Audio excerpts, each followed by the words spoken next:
Observe in quiet majesty as we watch the fish stick in its native habitat. The beauty and the majesty of it before the breaded topping goes on it. Actually, I've heard koi don't taste very good. That's just what I've heard, though.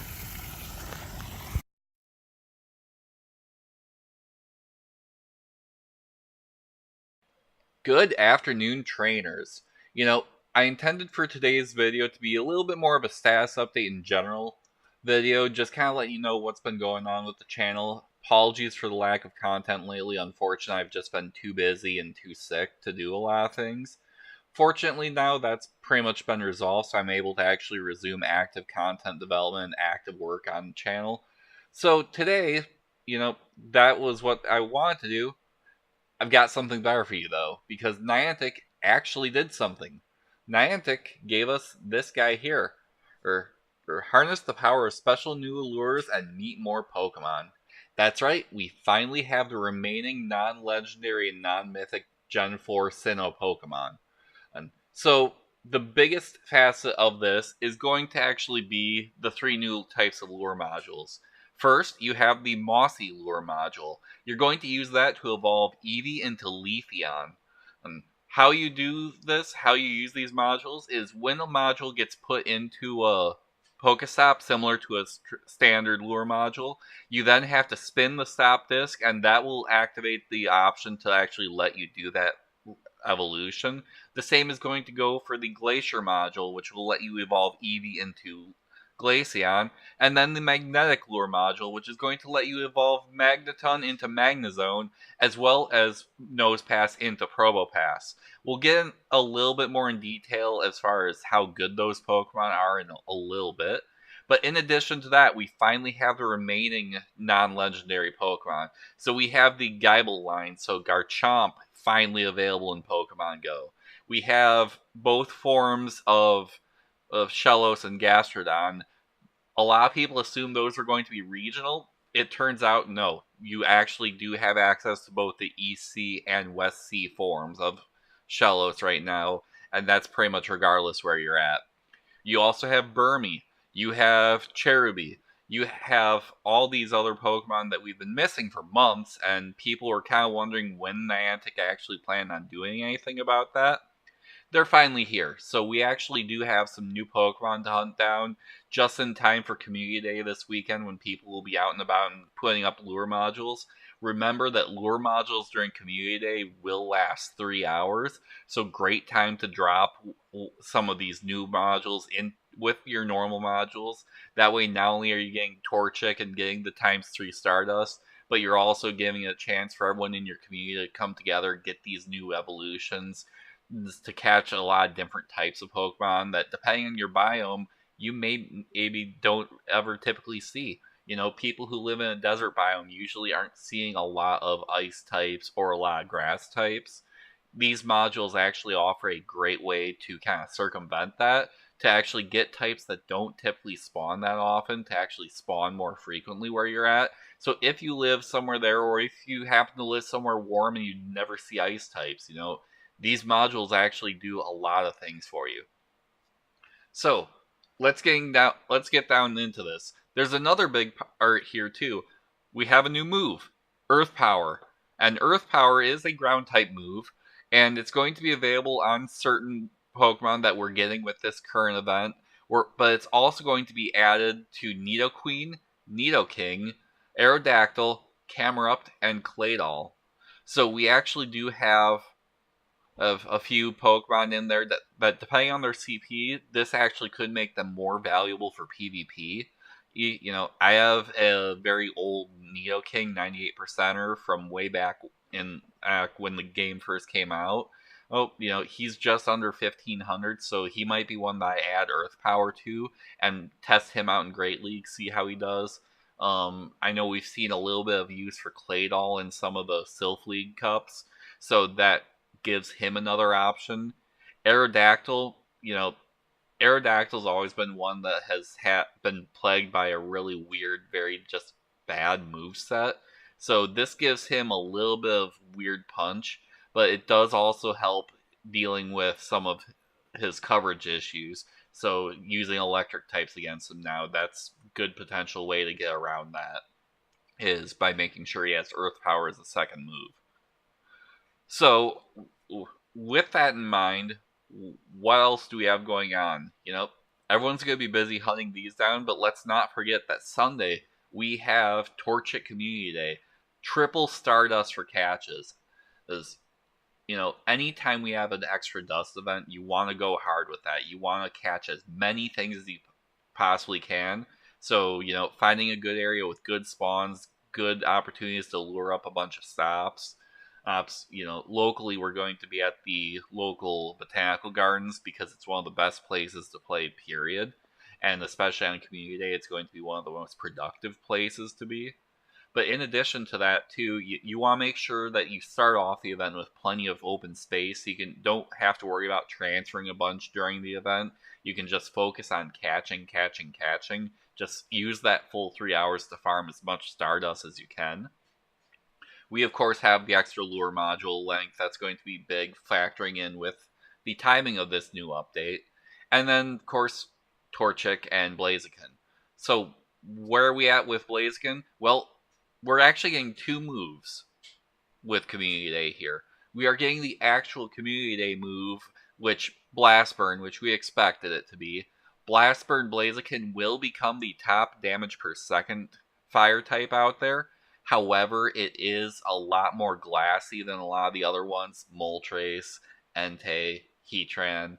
So the overall amount of damage a Blaziken with Blast Burn will do is actually going to be less than what we would see you doing overall with like a Moltres or something like that, but it will do the damage very fast. So if you're on a time crunch, or if you're in a large group and you need the extra damage advantage to try to get an extra damage ball from a raid, we have that offering for you.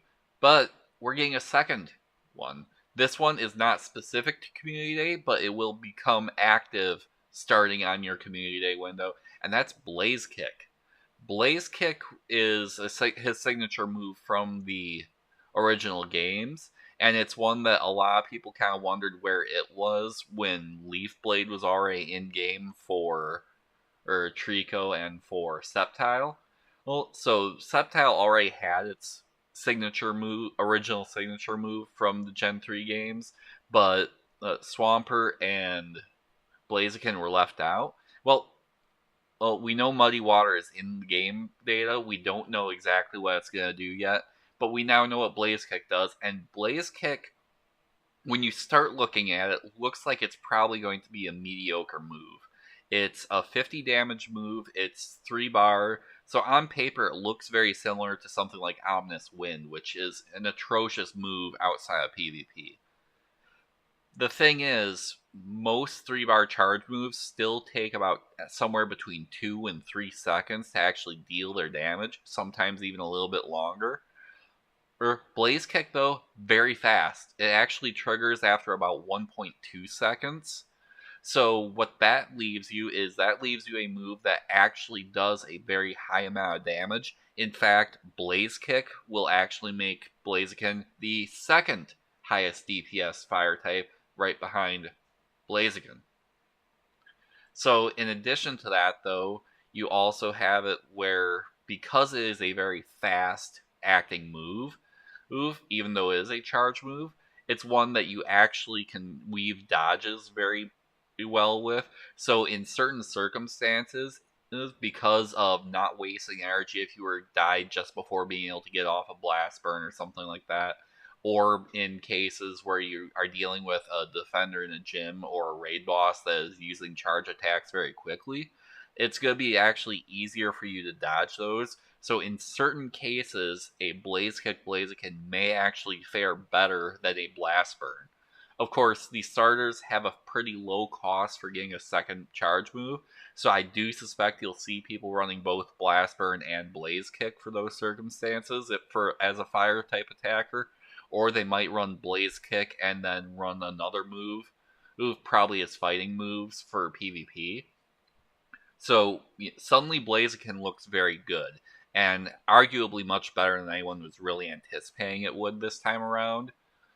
So Torchic Community Day turned from kind of a so what into one that actually, between that and the dust, you're gonna want to go hard with. You're actually gonna want to go and get as much as you can, participate as much as you can with this one, because the bonuses this time around and what you get are fantastic. So, with that in mind, where do we go from here? Well, I'm going to have a few more videos out in the next few days. I'm going to go over the Raid Week event that we see starting next Tuesday on the 21st. I'm also going to go over a little bit as far as the current egg pools. That video originally was actually going to be one that I was going to work on and have out tomorrow, but because of the new addition to the Pokemon on here, even in the announcement, it talks about being able to get them from eggs. Now the egg pool is a little bit reshuffled. We need to see exactly what of all these new Pokemon are coming out of the different eggs. So I'm going to be holding off on that one for probably a week or so until we have a little bit better data. But, I'll be working on ones for that. I'll probably do a little bit of a video after Community Day kind of summarizing things. I'll be doing a video talking about the current May, a Sylph League Cup for people interested in that, kind of going over the current meta and what we're seeing with that. So overall, I do have a lot of content planned. I actually do have bits and pieces of a few of these videos already done. So, look forward to seeing some more regular content releases. Thank you for being patient with me. Just unfortunately, the last few months have just not been conducive to recording anything. So we're finally back in business. We're back doing what we want to do with it, and I'm looking forward to taking this channel further. I'm looking forward to doing a lot more videos where, getting out and about a little bit more, so not every video is entirely in the studio area here. I'm looking at a few other kind of different types of content we can add to the channel. Well, different little things can do here and there. So stay tuned. I'm looking forward to it. I hope you are too. See you next.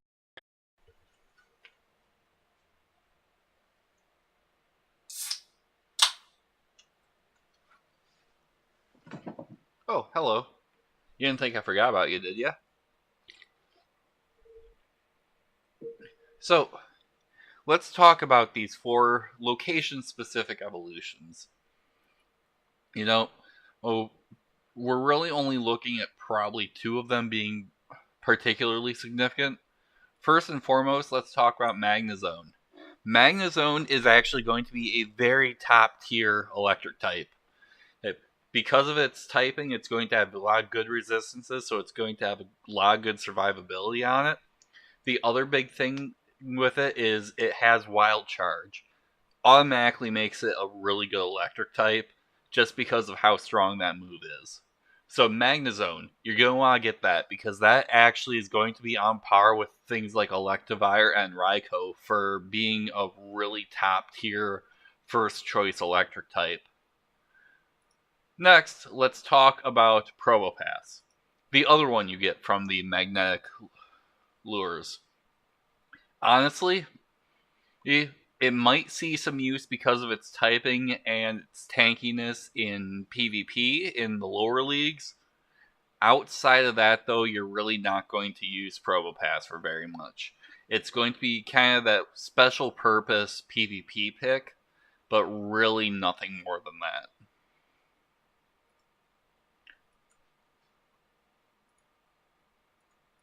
Now, let's look at the 2 evolutions. Leafeon.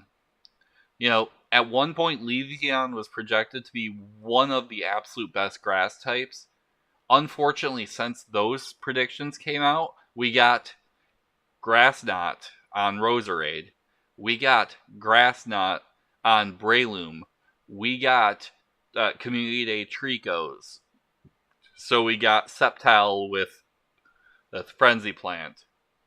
Unfortunately, all of these options are going to end up actually turning out to be a little bit better and more useful than Leafeon will be. So unfortunately, Leafeon, when we first thought we might get it, was potentially going to be one of our best grass types out there. Since it's been so long since that first came out, that we've had so many updates and so many moves getting put onto new Pokemon, that unfortunately Leafeon Sorry, buddy. He's just not going to be as good as we thought he was going to be. There's now plenty of other options. Glaceon, on the other hand, has weathered the storm of the length of time it's taken to launch Gen 4 much better. Really, Glaceon is only really competing against really two other Pokemon, Mamoswine and Weavile. Glaceon does have the advantage of being the only pure ice type amongst those, which does cut down on its typing weaknesses a little bit. The other nice thing, too, with Glaceon is that it actually is a little bit more tanky than Weavile might be in certain circumstances. So when you combine all those things, overall, well, Glaceon still a much better pick than some of the other Eevee evolutions. You know, it's one that it doesn't have as much competition for those top spots. It's one that actually has survived the frequency of updates with moves and everything like that much better than a lot of the other ones have. So Glaceon, you know, that's one that you're looking to probably grab a couple good ones of. And then of course, like I said, you're gonna want to get a couple of good Magnezone. That's gonna serve you very well. Magnezone does double down on the ground type weakness, but outside of that, really does not have a whole lot of angles of attack for it. You know, you can use fire types against it, but because it's going to resist so much else, as a general purpose electric type, it's typically going to be a super tanky Pokemon. So really, that's all I really wanted to cover as far as those four. You know, we are getting Geibel, and as a result, we are getting Garchomp with this wave. Really, he's the main meta-relevant Pokemon in this wave. If he is one that's going to be a decent Dragon type, but also an extremely strong Ground type Pokemon. So, you know, I'm guessing he's going to be pretty rare. I'm guessing he will be a 10k hatch and probably a fairly uncommon or fairly rare 10k hatch. So it's probably going to take people a while to get a couple good Garchomp spun up, but once they do, he's going to be one that does have a place in the meta, so, you know, keep an eye out for him.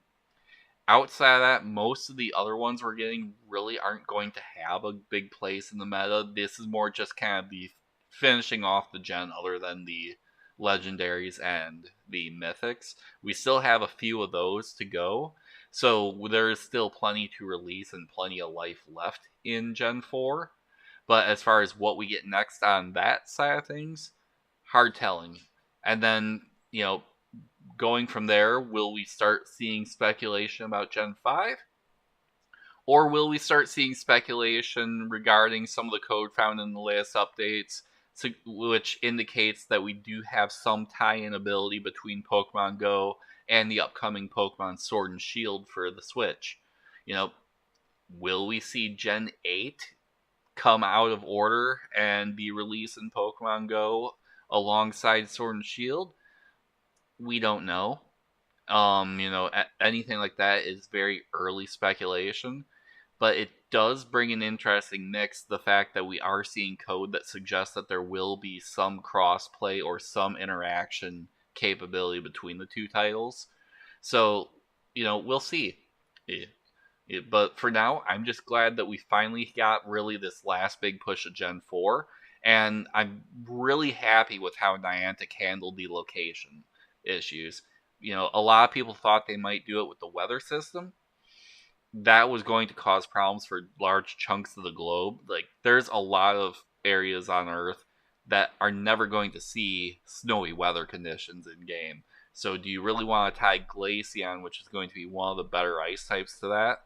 You know, there are some places that don't really get a lot of rain, you know, a lot of those desert biomes. Do you really want to tie Magnezone to that? You know, this was a very creative way to not only handle those location-specific evolutions, but also a way to kind of break up a biome a little bit. If you are in a biome that doesn't get ice types, that doesn't get electric types, if, you know, doesn't get grass types too often, anything like that, you know, we now have a way to essentially temporarily create a mini biome for you so you can get those. You know, this was a great move on Niantic's part. Or, I'm sure we will see some fine tuning and probably some boxes with the new lures added in at some point here. But overall, I like the idea.